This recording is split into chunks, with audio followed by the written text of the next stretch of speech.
Daniel, I love your story. Thank you. I love your story because it's a story that many Nigerians, Africans in this country and back home can relate to. Many. Yes. Okay. And I want you to continue. Okay. Because you have told this story about how hard things were for you. Okay.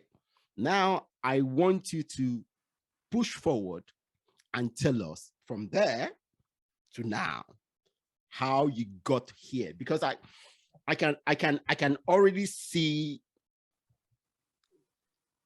the new next step.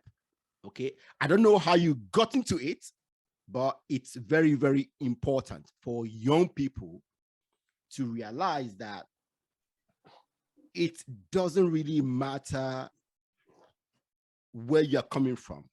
Yeah. But with vision and getting the right people around you, and importantly, for them to actually step back, look at those people and decide who they need to listen to. Because I see, from your story, I will tell you, I don't know your story, okay, but I will tell you, without you listening to certain people, you won't be here.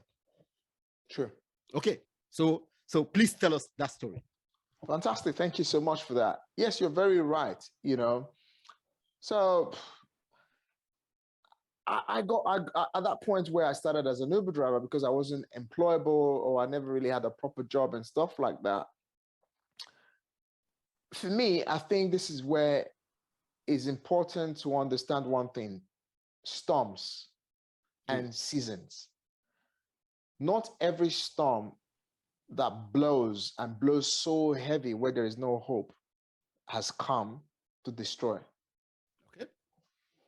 Storms where you go through life do come to blow you, to catapult you to the next level. Okay. So for me, when I went through, that journey, so first, as I mentioned, all the different things that happened at different phases of my life, plus what got me into the UK and what got me, into going back to Africa and establishing my business in Nigeria, obviously got failed, within less than 3 years or 3 years where that business failed. And at this point in time, looking at my wife, I'm like, I don't know what I'm going to do. You can imagine you're married to a woman who is in a corporate industry. She has a corporate job. She has a corporate life. I'm looking back to her and it's like, I don't know what I'm going to do. And say, are you just going to sit there and do nothing? I said, I don't know. From a man who would, as an African man in Nigeria, my father didn't raise me where my mother paid for food or paid for rent or paid for water. I was the sole responsible for whatever we did in my family. So from mortgages to water, I pay everything. Looking back in my wife and say, I don't know. You can imagine how devastating she felt at that particular point. And I'm like, I don't know what we're going to. It felt like, it was almost like we were going to die. That's how it felt like. It felt like we're going to die. There is no hope because I couldn't see any hope. And I remember asking her, I said, what are we going to do? She said, I don't know. I don't see no light in this tunnel. I don't know how we're going to get out, but you need to do something. So got myself a job as an Uber driver eventually because I was doing delivery job. But one thing happened, I think I've never really shared this before. When I became a delivery driver, I would go pick up my kids from school. My kids would join me in the car. I would deliver those parcels. They're in the car. Sometimes my son and my daughter, they're helping me look for what's the next number. Oh, daddy, that's number 4. That's where we're going. That's number 3. It became fun, and we'll come down from the car together, and they would actually knock on the door. It started to build a new me where I really started to see that love, that fatherhood with them.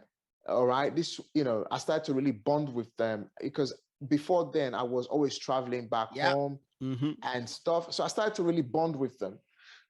Now, for me, that alone started to be like, it was almost like a therapy for me to forgetting that I've just lost the business. I've lost everything back home. And I was going through that loneliness. And I remember this day I was having a chat with a friend his name is Kevin Cool. And he's a taxi driver. And he said, how much are you really making, as a taxi driver? I said, well, sorry, as a delivery driver. I said, I make about £200-300 a week. She's like, oh, you can make that in a day,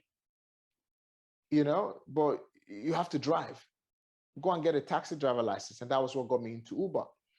And when I got into Uber, all right, I would drive at least 18 hours a Wow. day. This was 2016, 2017, full time, minimum 18 hours a day. Now, the Man. thing about me is that I'm an extremist. Whatever I do, I'm extreme. If my wife will give me a crown, she will definitely give me a crown that I'm an overworker. And those that are around me will tell me that I overwork a lot because I've come to realize that success comes to those who work hard.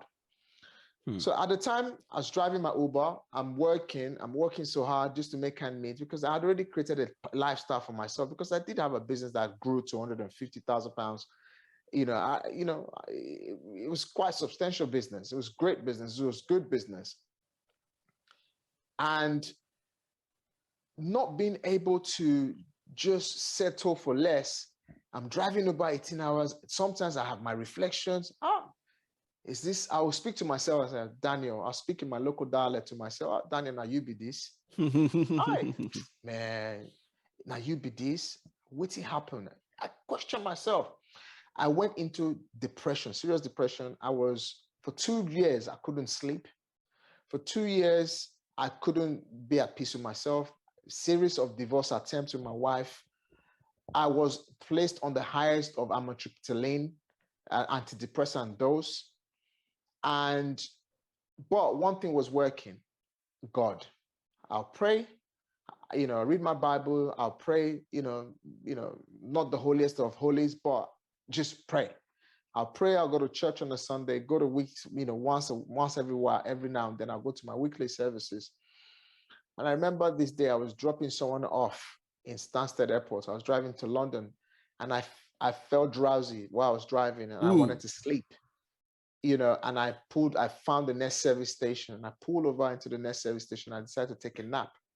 It was in that nap, I got a revelation to go into property investment. And I've never looked back. So I went into that sleep, I woke up and I got the revelation that this was what I needed to do. Coincidentally, I picked up my phone after waking up from that sleep and I was going to pick up my next ride as an Uber driver to bring me into London. Something told me to just open my Facebook account. I opened up my Facebook account and whilst I was scrolling through, something pops up in my face, how to get into property with little or no money. You don't have to have experience. You don't have to have lots of money. Just get started anyway. I looked at it, it's like, click on the link if you want to know more. I clicked on the link. It's a link telling me, to know more, I needed to pay £70. And it was the only £70. To be honest, it was the only money I had in my account that needs to buy me petrol that will take me all through to Friday because Uber pays us every Friday. I paid £70 anyways on my credit card. It was the last balance I had. I said, okay, no problem. Let me buy this now because I may not see the link again. I wasn't techie savvy, so I didn't know I could search it again. I put my credit card details, get registered on it, begin the day. I remember on the weekend going to the event and I was in this room. It was like I was in a mirage. I was somewhere where there's so much confusion. Every single word they're speaking by the guy made no sense. In fact, I was the only black. I was not just the only black. I was the only Nigerian man in that room. Everybody else was Asian, was white. I was the only black man. First of all, I had this awkwardness, not seeing any Nigerian person, not seeing any black person in the room. I felt very awkward.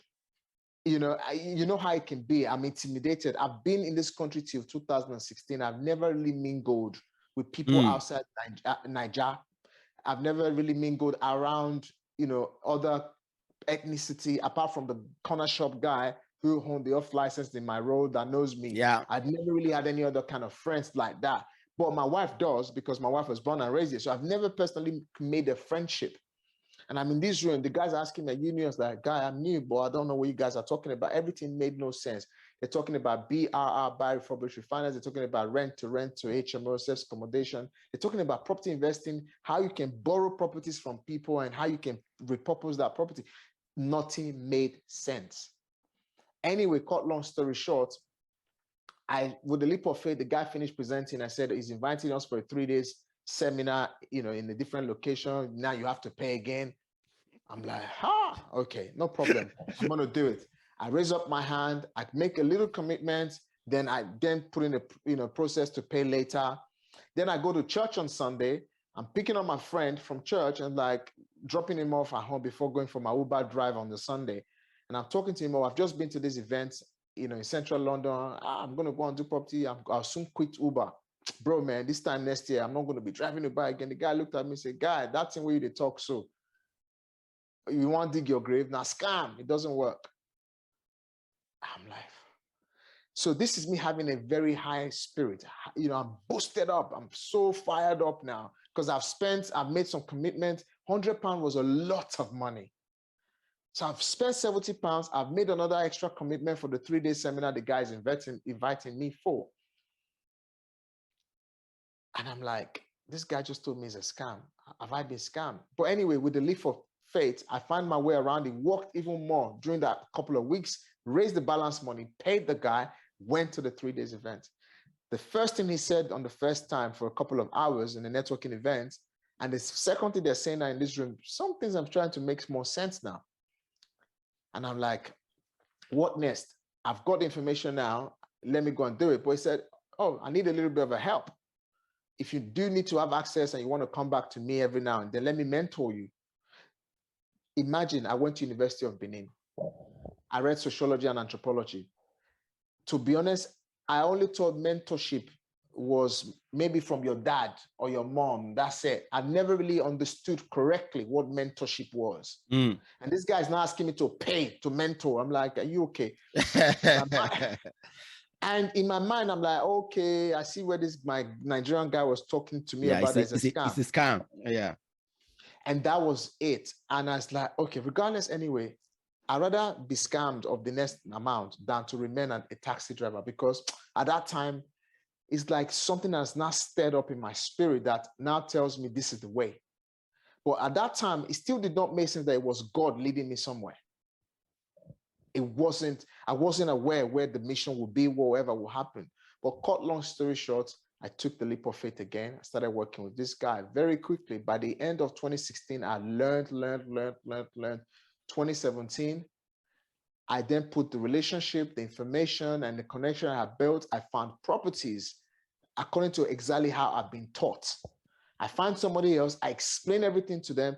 In a tinkle of an eye, by 24 hours later, somebody paid me £1,700. I'd be £1,900. I can't remember how much it was, but just less than £2,000. I was like, for real, my eyes almost came out of my eyes. I said, so this thing works. This thing works. I just made almost £2,000 just like that. If I drove 18 hours as an Uber driver, and I just did something less than 2, 3, 4 hours, and I made £2,000. Oh my goodness. I said to myself, I'm going to either, this is it. And I kept learning. So cut long story short, I took myself into endless coaching, into endless mentorship programs, working with different mentors. And cut long story short, by the end of 2018, I resigned as an Uber driver. I had created a business worth over £80,000 in gross revenue in my first year. It was just absolutely amazing. And wow. And that is the beginning of greater things in my life, and I think I'll pack it there again. And maybe you might have some questions. Yeah. Wow. See,